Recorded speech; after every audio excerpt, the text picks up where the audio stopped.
Welcome to the best 5-minute wine podcast with Forrest Kelly. We continue our stay in Rome, Italy, where they have a museum dedicated entirely to pasta.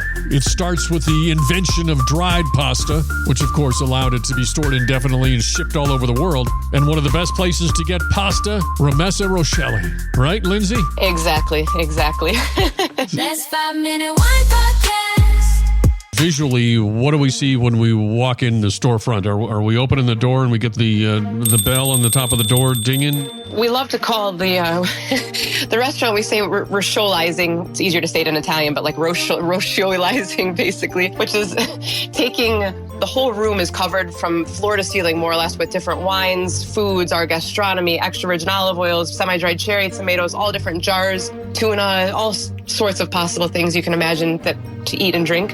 They kind of hug you around the space when you walk in, both at Salume di Roscioli and at Rimessa Roscioli. That's kind of always been the concept, is not having kind of like, decor such as like pictures. Well, actually, we have even those too, because the mother of Alessandro's son is an artist, and she has done some of our superhero paintings. So we have a fat Batman who's going into it. We have drunk Spider-Man who had too much Krug to drink and got tangled up in his own web instead of saving the world. So there's a variety of collection of superhero prints that we have on the wall. So actually, we just kind of cover you from floor to ceiling with creativity and delicious foods and wines, etc. Being one of the co-founders, I imagine that you're qualified to do pretty much everything. But what's a typical day like for you? I mainly run the wine and food tasting dinner at this point, but I also do a lot of other type of digital work. I manage the Roscioli Wine Club, which is more, obviously, a lot of more computer work than it is from being physically in the restaurant. We go and travel quite often, so I don't know how many times per year we're traveling throughout Italy, going to visit winemakers to select new wines for the wine club. Also, because all the wines in our wine club get a video of the producer. Every bottle has a QR code on the back. That was an initiative I implemented during COVID because I became obsessed with QR codes, so that people could, while they're drinking the bottle, just scan the QR code and have a direct access to see where the wine was made, see the winemaker who made it, learn a little bit about wine. They also can know which grape it is, how to pair it, when to drink it by, the whole story of how the wine was made. Try to make that as easy as possible for someone to access when they're drinking the wine, instead of going to a website or getting out a brochure that we put in the box. Looking at the website, the picture looks like the main dining room. It is filled with wine from floor to ceiling, all sides. I bet you know every single one of those, don't you? Every single one, maybe not, because we are 4 people that choose wines, and one of our colleagues is he loves natural wine, so he sometimes finds these little tiny producers, some of them his friends, the people that we get connected to, and so some of those bottles Gaetano is more the master of, but yeah, more or less the rest of them. I mean, we have, I don't know how many bottles between Roscioli, probably some 60,000 bottles in our cellars, so it's hard to know all of them.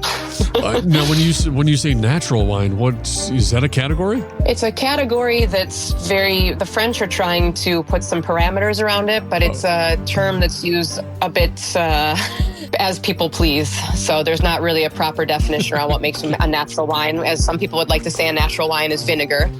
A natural wine wouldn't stop at wine. It would keep turning. If you just let it be and no one stopped and intervened in the process, it would turn into vinegar on its own. So anyways, but the general concept between natural wine is that nothing is added in and nothing is taken out. So the wine is made just to be a pure, true expression of the terroir of the region, and that is it. And those are the main words. We don't use the word natural wine so much at Rimessa. We use the word artisanal wine. Like, our wines are all made from small producers in general. Yes, we have the big stuff for when people come in and want to do a high-end tasting like Sassicaia and Ornellaia and all the ayas that we like to joke about. But basically, more of 90% of our wines are from small producers that manage their own. We don't even have to use the word estate farm, because all of our producers just farm on their own property. But they usually make about, 20,000 to 50,000 bottles maximum per year, some of them even less.